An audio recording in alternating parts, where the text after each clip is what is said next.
Hello, good evening, everyone. My name is Gunjan, and I work as a migration agent with Aussizz Group on Collins Street branch. I'm here live today to discuss some of the requirements for the 482 visa. I will be discussing some of the common questions that I encounter in the 482 visa and employer sponsorship visas. I'm more than happy to take any questions related to skilled migration as well. Any questions related to TR or PR inquiries. So feel free to ask questions in the comments below, and I will be more than happy to answer all those questions. So I'm just going to share my screen now. Just give me one moment. Okay.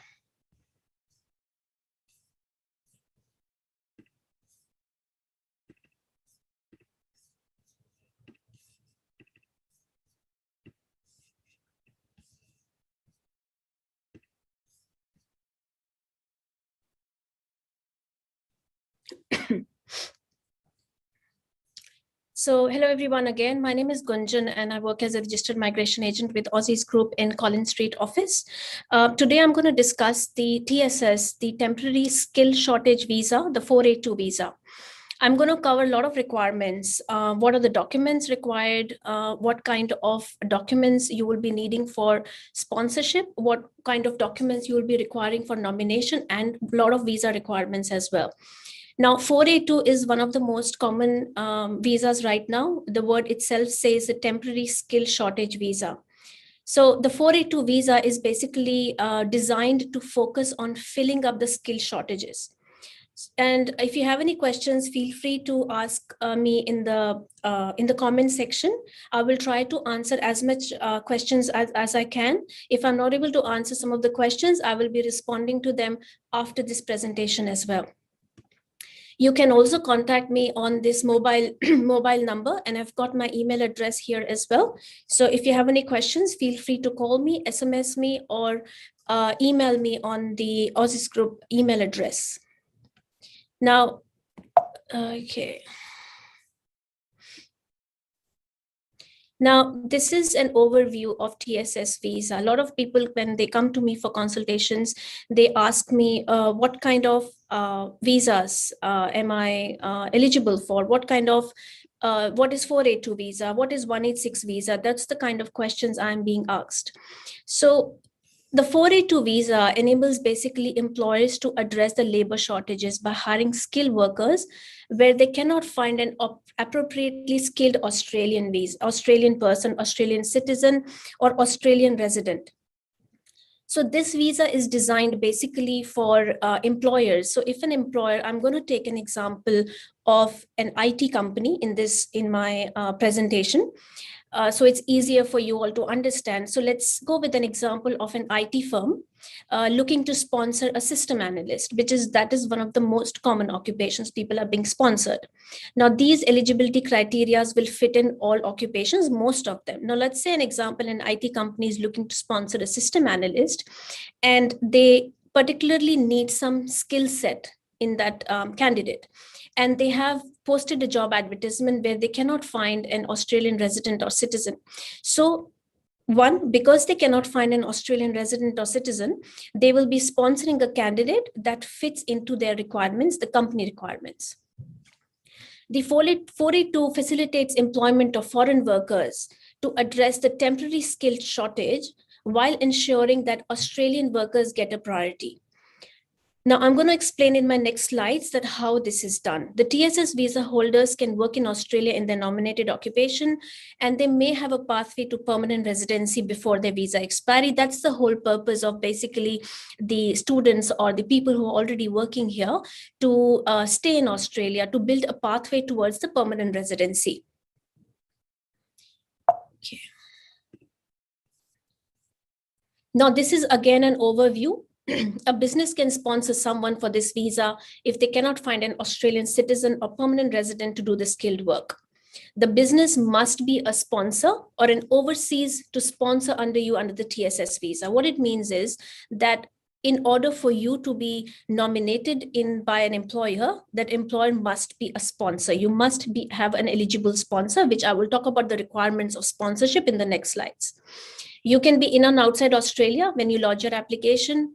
If you're on a bridging visa, A, B, or C, you can also be nominated. You can also lodge a visa onshore unless you are Section 48 barred or you have an onshore visa refusal. Then it restricts you from lodging an application onshore. Then you might have to go offshore and lodge the visa. However, if you're holding a bridging visa A, you can lodge a 482 onshore. From 18th March 2018, the 457 was abolished and replaced with the TSS visa called 482. There are some applicants here. There are some people here who are already holding a 457. However, from 18th March 2018, it got removed, that it got abolished, and then it got changed to 482 visa. The TSS 482 visa is comprised of short-term, medium-term, and labor agreement stream. I'm going to explain the difference between short-term and medium-term. Now, my presentation is designed on, there's a lot of information. 482 visa can be quite complex. However, I'm presenting this presentation on the basis of the kind of questions that I get in my consultations. Okay, now I'm going to explain the 3 steps involved in the 482 visa, which is most commonly asked to me by my clients, that what do we need to do? What are the steps involved, and what kind of documents does the employer need? What kind of documents do I need? And is my employer eligible? And a lot of people come and say, oh, I have an employer, but I don't know whether I am eligible from the employer's side, not just from my side, but from the employer side as well. So this is a step-by-step process. So first, like I've written, a sponsorship application by the employer. The employer needs to be lawful, actively operating in Australia. It has to be an Australian employer. It cannot be an overseas employer. It has to be lawfully, actively operating. The second step is the nomination. So once you have lodged the sponsorship, you need to lodge the nomination application. Nomination application is the most comprehensive application in the whole 482 process, which I'm going to explain you the requirements in the next slides. So another question while I'm on this slide is being asked is, do I need a sponsorship approval to lodge the nomination? Preferably, yes. You do need the sponsorship approval. However, if someone's visa is expiring, let's say on the 31st of December or 1st of January, and you haven't received the sponsorship approval, you can lodge the nomination application, the 482 nomination application from the sponsorship TRN number. So you can lodge all the 3 basically applications at the same time, one after the other. However, it is preferred that you do have a sponsorship approval before lodging the nomination application. So second step is the nomination application. And then once the nomination application is lodged, the 482 application is lodged, you need to lodge the visa. The sponsorship and nomination doesn't give you a bridging visa. That's another question that I'm being asked, that when do I get my bridging visa? So keep that in mind, that in order to get a bridging visa, you must lodge a valid application. That could be any visa application, but now because we are talking about 482, then after lodging the sponsorship and nomination, you need to lodge a valid visa application. The visa applicant must demonstrate that they meet the skills required for the occupation. That could mean a skill assessment, as well as a health and character requirements. So, which I'm going to discuss about the requirements in the next slides, but this is the step-by-step process. First, the sponsorship, nomination, and then the visa application.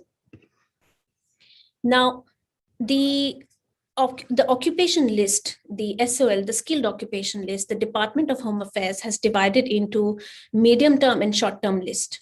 Now, in the medium-term list, if your occupation is in the medium-term list, there's a difference between medium-term and short-term. So in the medium-term, there are some occupations, like, for example, chef is in the medium-term list. Cook is in the short-term list. So if you are being sponsored, for example, as a chef, your occupation has to be in the medium-term list. There is a pathway to permanent residency after 3 years.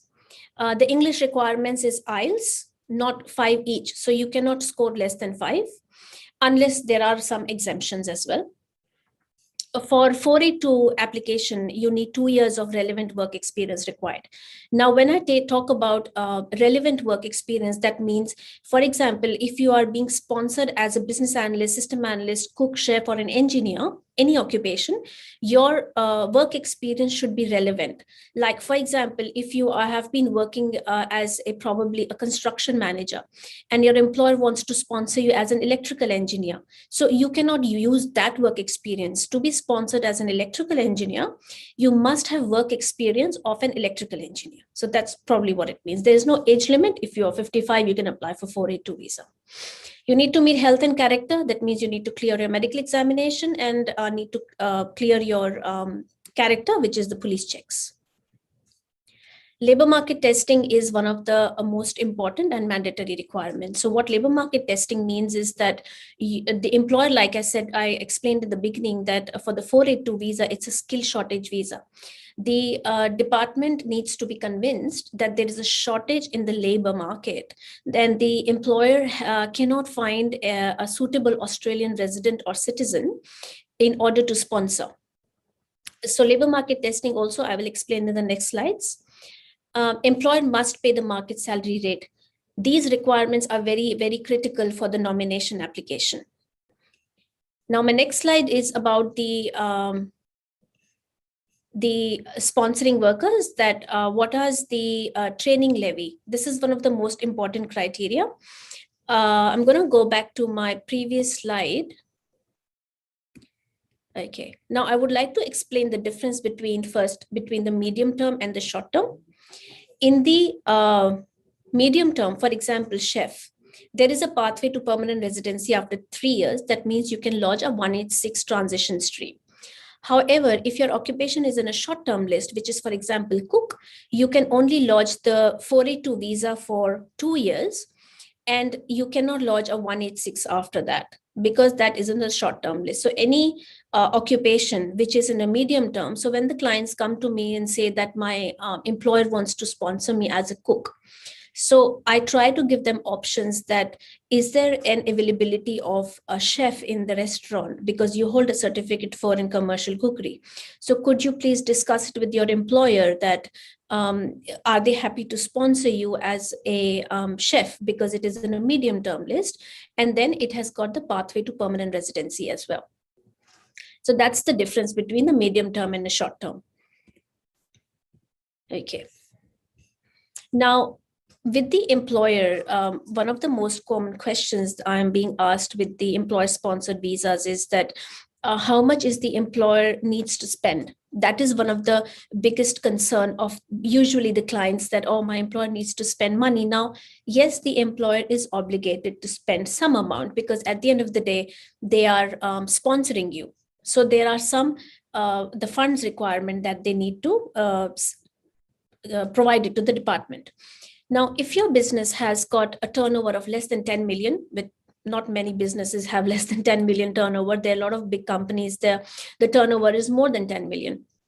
However, if the turnover of the company is less than 10 million, then they need to make an upfront annual payment for the one candidate, each candidate, of $1,200. And if the business turnover is 10 million, then they need to make a payment of $1,800.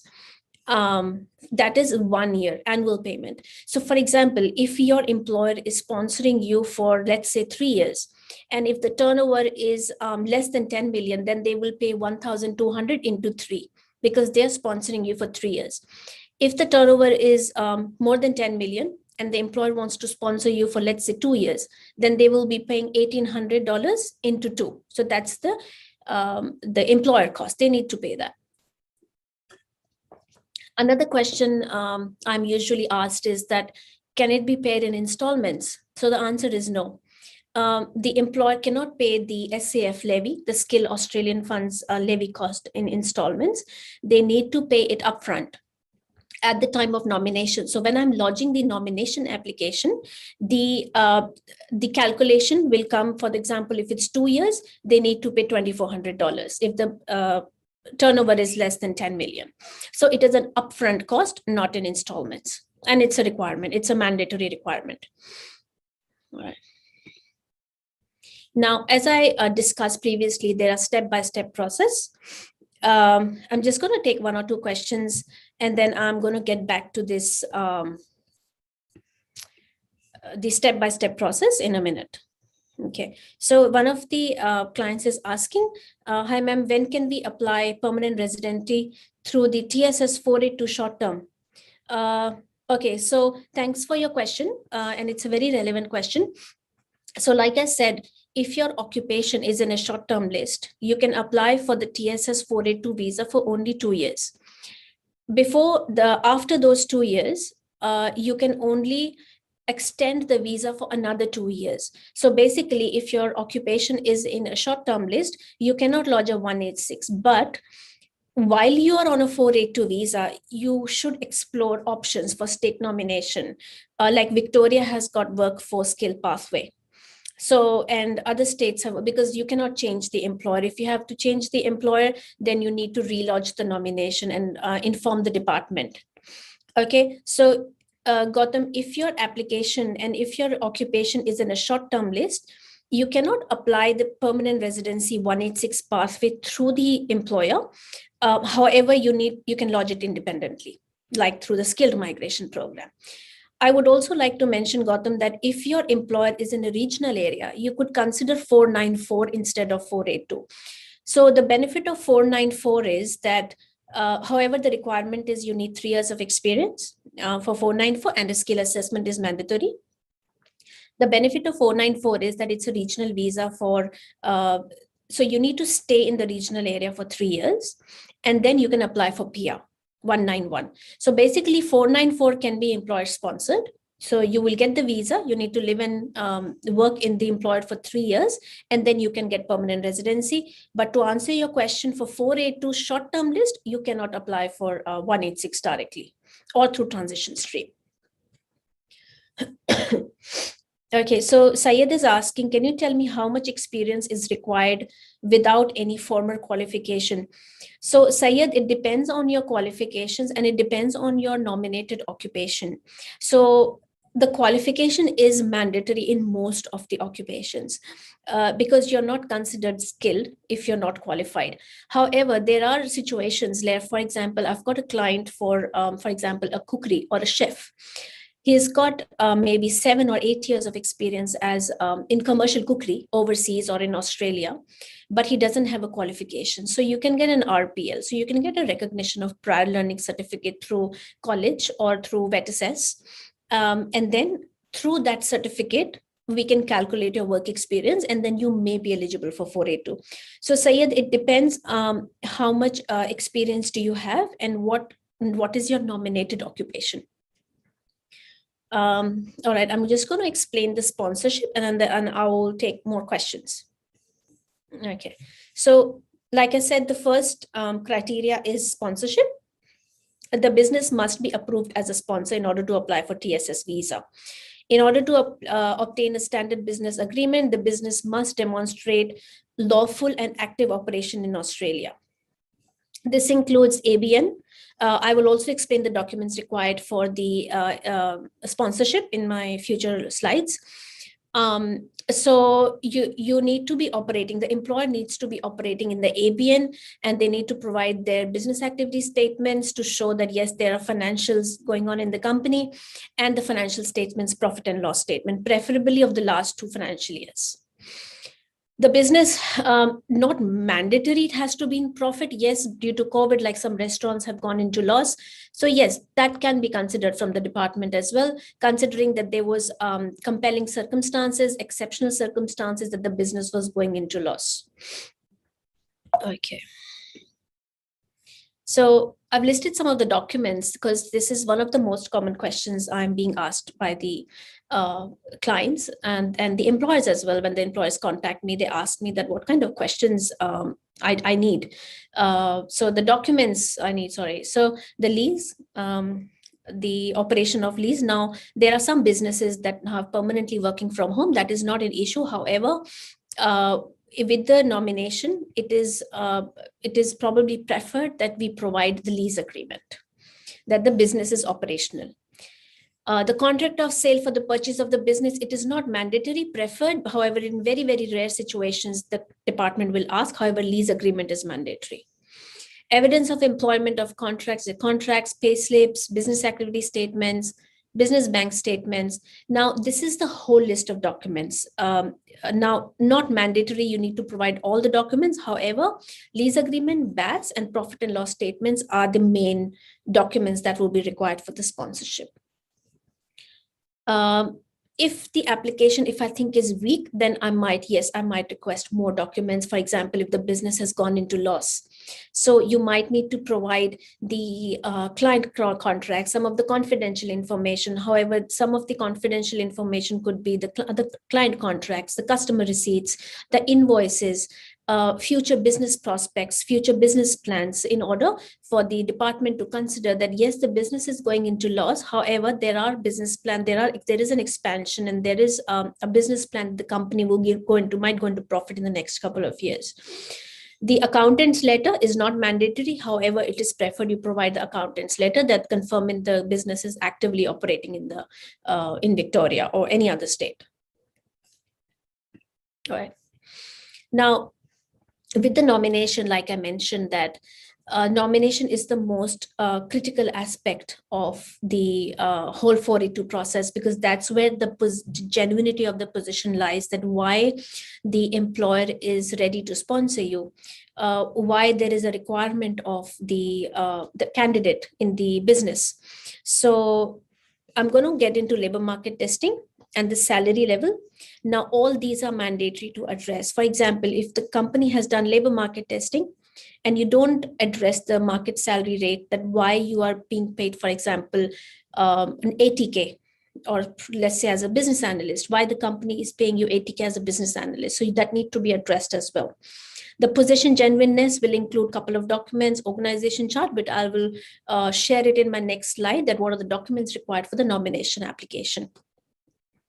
I'm just going to take one or two more questions here. Vidya is asking, can a registered nurse apply for 186 with 2.5 years of experience?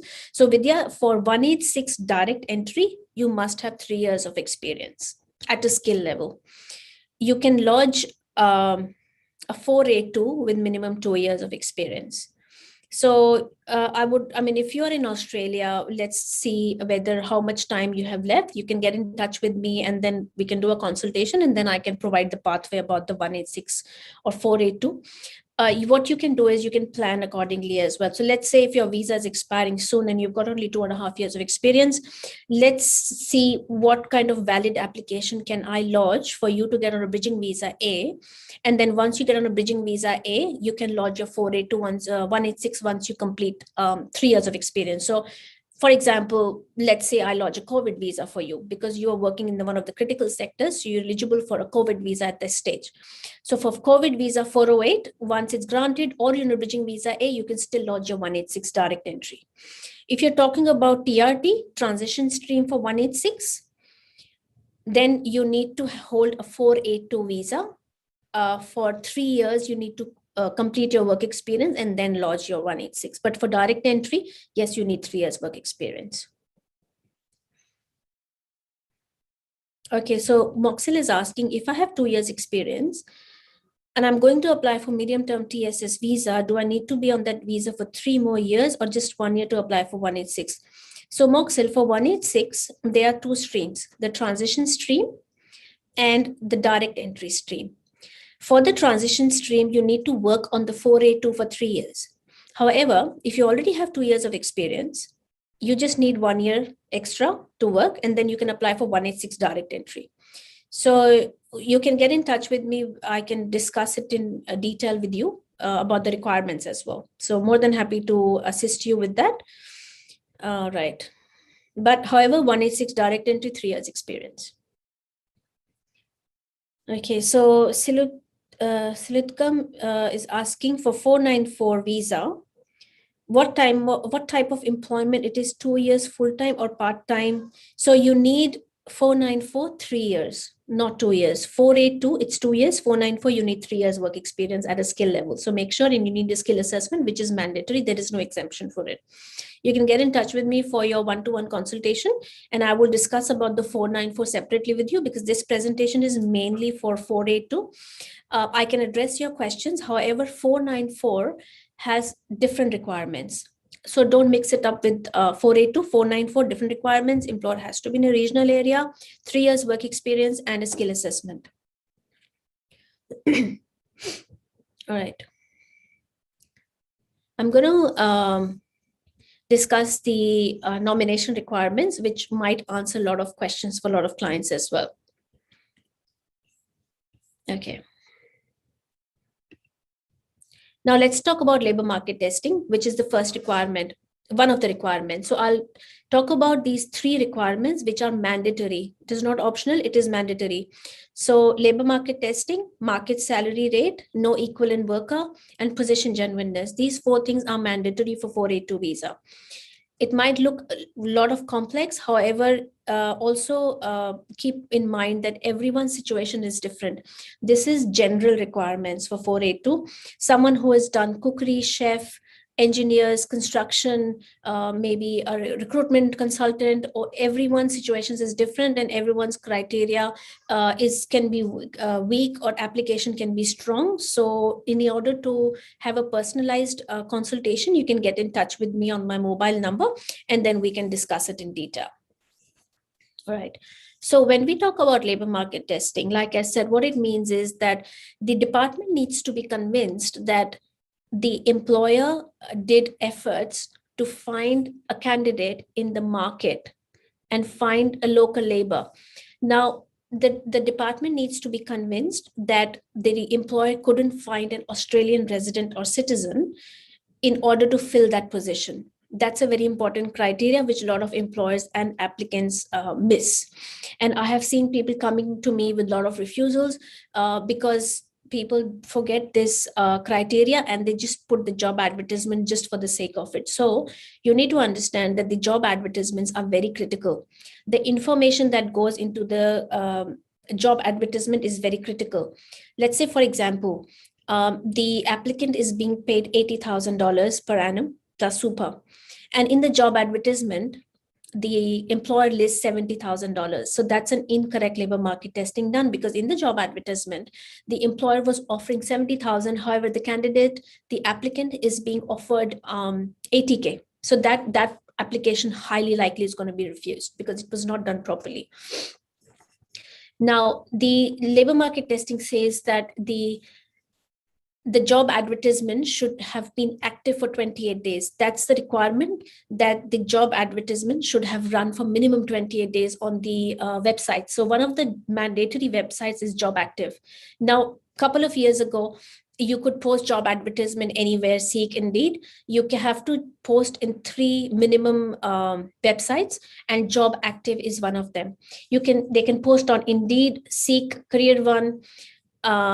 Now, if they are posting jobs on Facebook, Instagram, Twitter, they are not accepted. So you need to make sure that the labor market testing done is properly. What I do is, usually before the jobs is posted, I usually check the job advertisement before it goes live onto the Outlook websites and other websites. So just to make sure that it's done properly.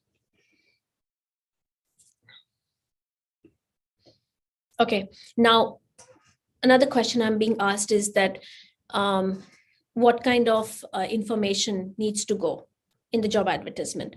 Now, the position title, the employers miss out on the position description properly. It has to be very detailed position description.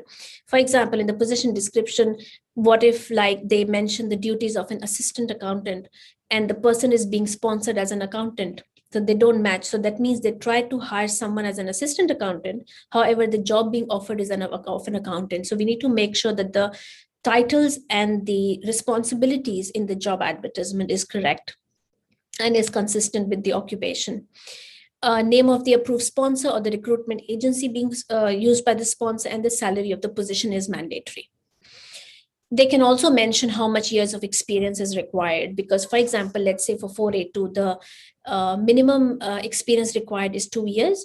So in the job advertisement, the employer must mention how much experience is required for the candidate. Okay. Another document is organization chart. The organization chart is mandatory to provide, because the department needs to see how many people are working in the company, how many people are part-time, how many people are full-time, who all are working. So let's say, let me go back to my example of the system analyst. Let's say I have a client, he comes to me that my employer is happy to sponsor me as a system analyst. So, and I see, okay, there are 2 other people working as a system analyst. So that rings a bell that why do they need a third system analyst? That's what the department needs to see. That if the company already has 2 system analysts working, why do they need a third system analyst? Now, it is justificable because my client, the company is huge. They have a lot of clients. They are catering to a lot of clients. The company has expanded. They have branches. So it could be any reasons, but the organization chart is mandatory. They also need to mention the workers are part-time or full-time. They also need to mention what kind of visa are they holding. One of the main reasons why they need to also see this is because if there's an Australian citizen working in the company on a 482 visa, or if the Australian resident or citizen working and the salary is higher, then the temporary visa holder needs to be paid equivalent, not less than the Australian citizen. So that's also one of the criteria.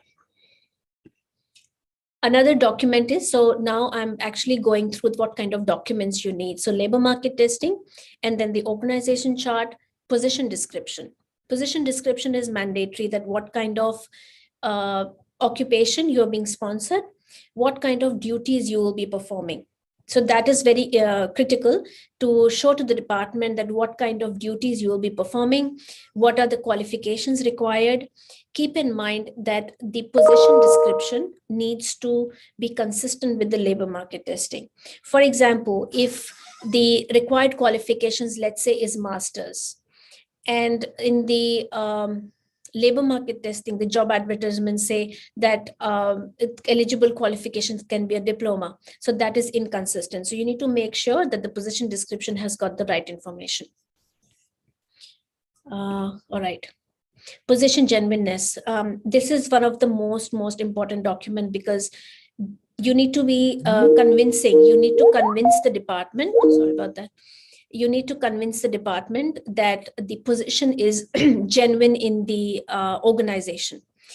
The position genuineness, with my clients, I usually assist them with the position genuineness, market salary rate for all supporting documents. However, the basic information needs to come from the employer, that why you need the employee for the position, whether you have advertised the position, and if so, why there were no suitable candidates. So this is all a part of the position genuineness, because at the end of the day, you are here to convince the department that why this position is required in the business. Why Mr. ABC, my client, is an ideal candidate for the position. How much experience has he got? How much skills has he got? That's a part of the position genuineness. Now, this is a document needs to be drafted. So this is not just supporting documents.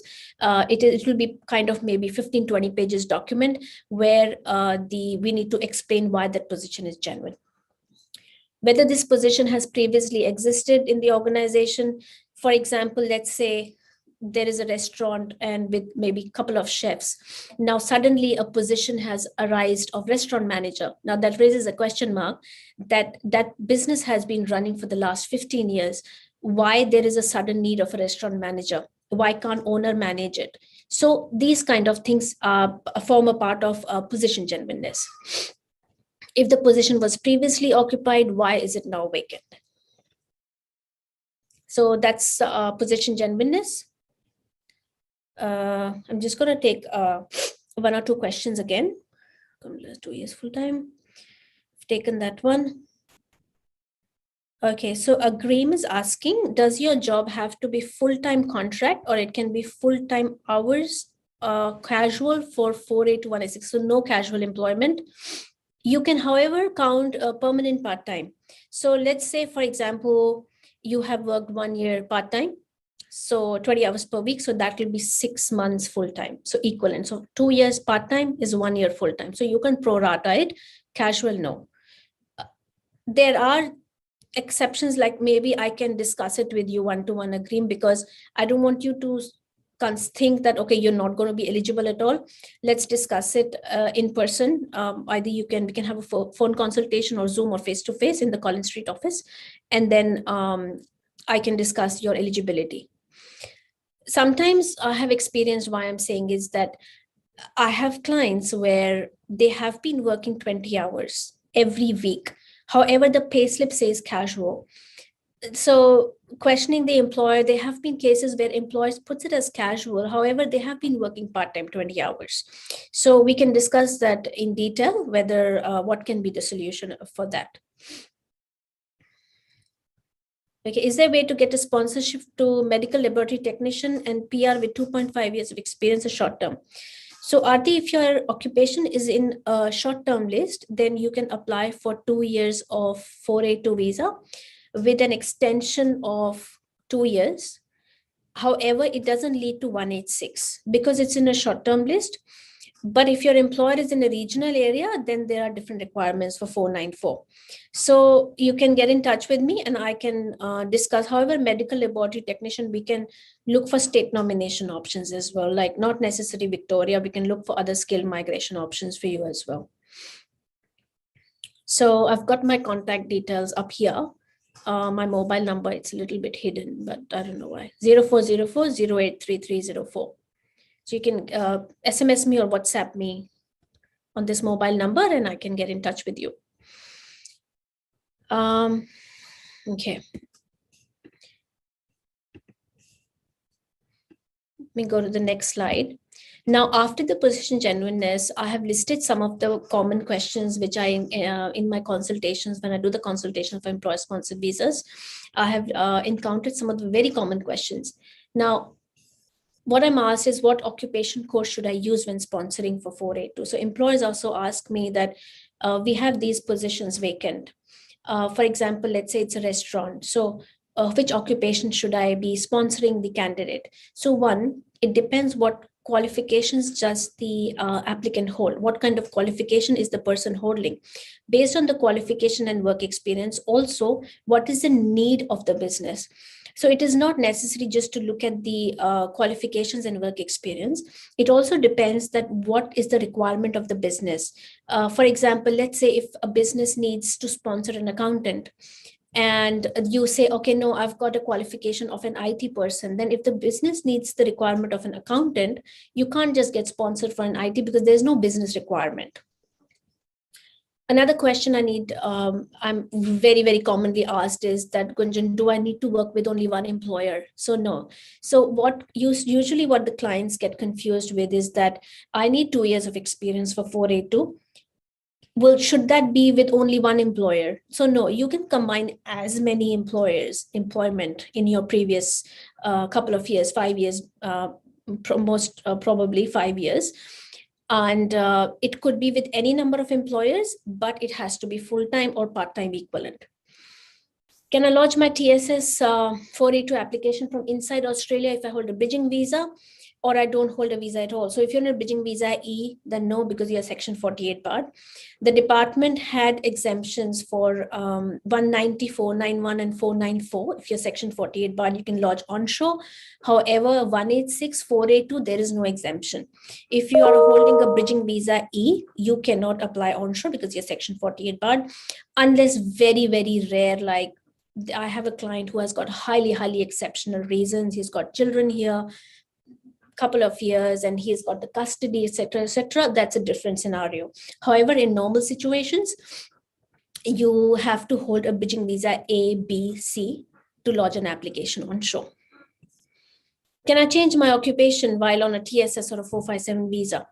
You can change your occupation. However, the department needs to be updated with the information. So let's say if you have an employer who sponsored you as a system analyst.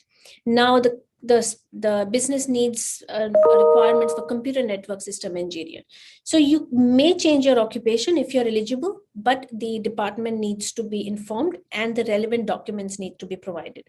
You can change your employer as well. However, you may need to relodge a nomination. You can't just leave an employer and just jump to another employer, even if it's the same occupation. No. I'll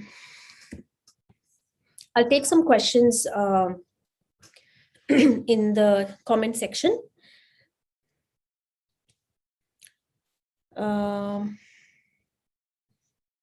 Can a physiotherapist under limited registration apply for subclass 186 after 3 years employment on 482 visa?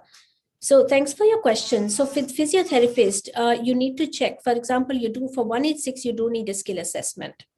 So I'm not sure whether you are already on a 482 visa. For the TRT, the skill assessment may not be mandatory. But if you're applying for 186 direct entry, then yes, the skill assessment may be mandatory.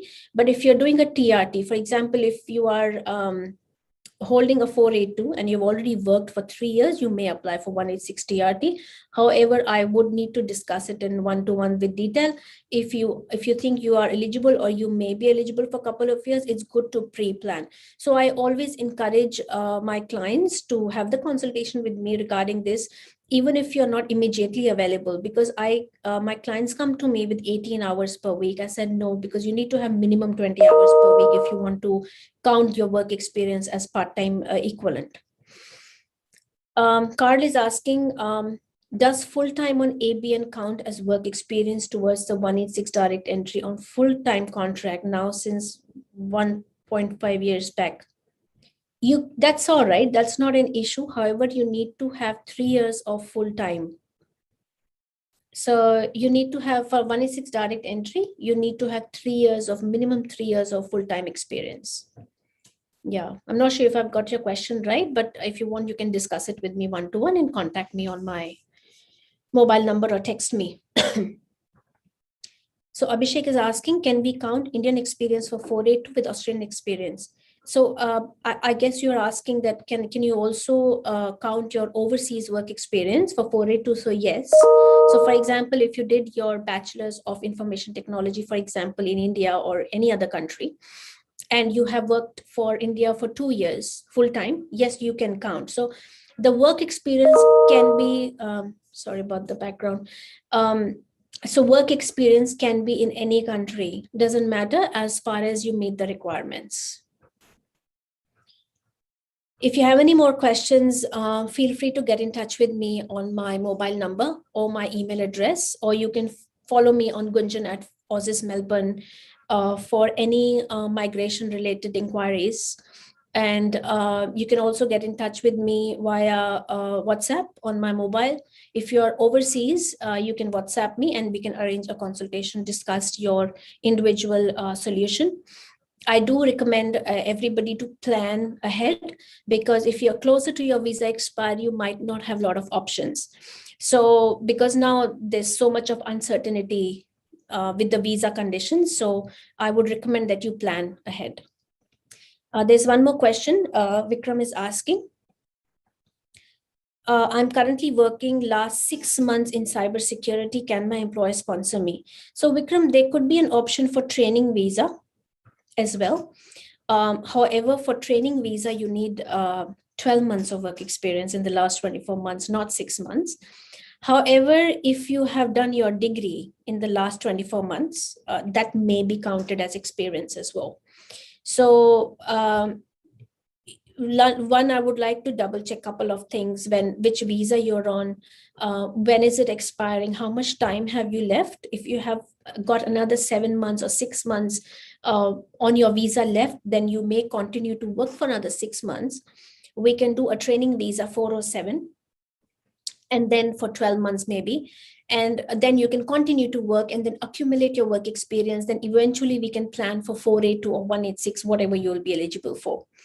But as an ICT security specialist, cybersecurity, you may have chances in Victoria 190 if you are working in one of the target sectors. So Victoria 190 is, as everybody knows, if you're working in one of the STEM skills, So science, technology, engineering, health, mathematics, or health sector.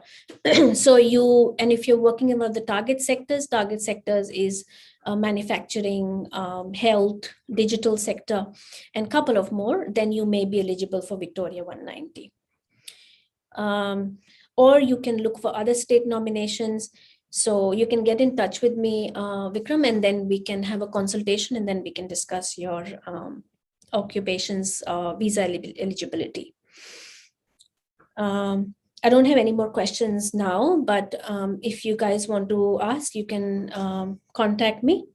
We are supporting in health sector. So Vikram, I understand maybe you are not directly working for the hospital, but if you have clients in health sectors, we can look for options for Victoria 190, so we can discuss it in one-to-one consultation. For how long international students work full-time, not sure. It's ongoing, so I don't think since all this is still here, like COVID has not gone yet. So I think just continue to work till the department permits you. So that's fine. But keep in mind that if you're working in one of the sectors, then only you can work full-time. Not all international students can work full-time. That's all right, welcome. I'll just take Abhishek. In India, I joined an MNC company first as a trainee, then promoted to a graduate engineer, and then to engineer probation period. It may, yes, if your tasks were highly relevant. So you can send me and email me your resume, and we can discuss your 482 eligibility, because if you have an employer, that's great. Just make use of it, and then we can see if your eligibility.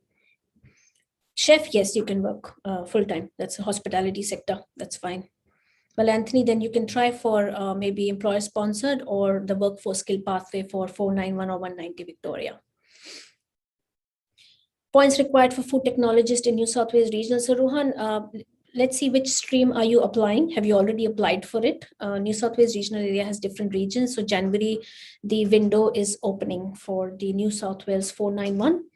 Or are you talking about, so if you're applying for stream 1, stream 2, stream 3, now these regional areas like Tasmania, Northern Territory, New South Wales, they, stream 1, there is no minimum, like maximum point score. Like you could get invited on 80 points as well, 75 points as well. So that's great. In January, you might have high chances to get 491 for the, so we can keep your application ready. What I usually do is that I keep the application ready, and then on the 1st of January, when the window opens, I would apply on the same day. Because regional states also have quota. You get 15 extra points when you lodge the 491. So whatever points you have, plus 15. So there is no minimum points for maximum points. Minimum 65 years, there's no maximum points. 482 work experience expires after 5 years. You may be considered. It's not like mandatory, Anthony, or we can check. There are exemptions as well. What about 190? 190, I usually prefer, I'm not sure how many points you have, but I do recommend, as per what the trend is, I have seen the invitations, 80 to 85 points. You should have at least minimum to have chances of invitation. 90, 95, 95 points is ideal. 9500 points is ideal. I do recommend everybody, if you're on one of the list of the languages, do give NATI exam. That extra 5 points help a lot. Take your coaching classes for English, PTE, and IELTS, and then try to increase your score for superior English, because points do matter for 190.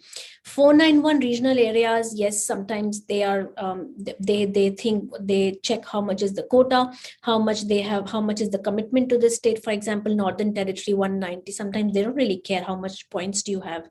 For 190 Northern Territory, they look at your employment prospects, and they check how much settled you are in Northern Territory. So that's one of the main requirements for Northern Territory. Yes, but I would still recommend, if your NATI is done, give your PTE, but still lodge your registration of interest for the 491. Keep in mind that once the 491 is granted, you are not eligible to lodge 190. you may consider 190 while your 491 is in process. However, once the 491 is granted, you cannot lodge 190 or PR. Then 491 is for people who are not sure of 491. It's a 5 years visa. It's a provisional visa where you need to live and work in the regional area for 3 years and then apply for 191 PR. I'll just take the last question. How many points we need minimum for 190 cybersecurity in Victoria? In the recent invitations, I think 85, minimum 85. However, you can also go to the Victoria overview. So if you just search Victoria 190 overview, they do have a data which mentions that how many invitations they have already invited, how much are left. So I think Victoria still have reasonable number of invitations left for the next this financial year pending. So apply for it. You can always withdraw and update your ROI in case, but do apply for it at least. The ROI has got questions, so they are very, very critical questions. So make sure that you are addressing to that questions properly. Any chance for painters in New South Wales? So yeah, just for the 491, there are some regions who may get open for trade occupation. So I'm not sure if you're talking about 190 or 491, but yes, there are some trades in New South Wales regional area.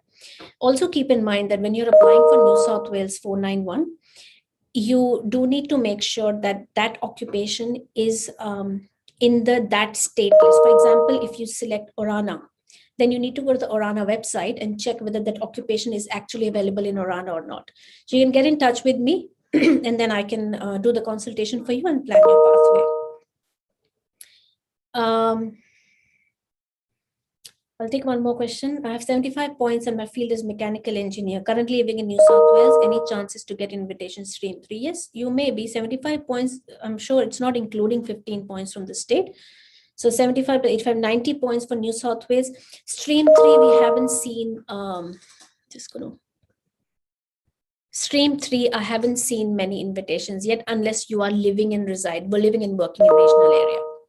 So, but give it a go, but keep your options open as well. If you have an employer, we can discuss about 482. Training visa is a very, very common visa that I'm doing.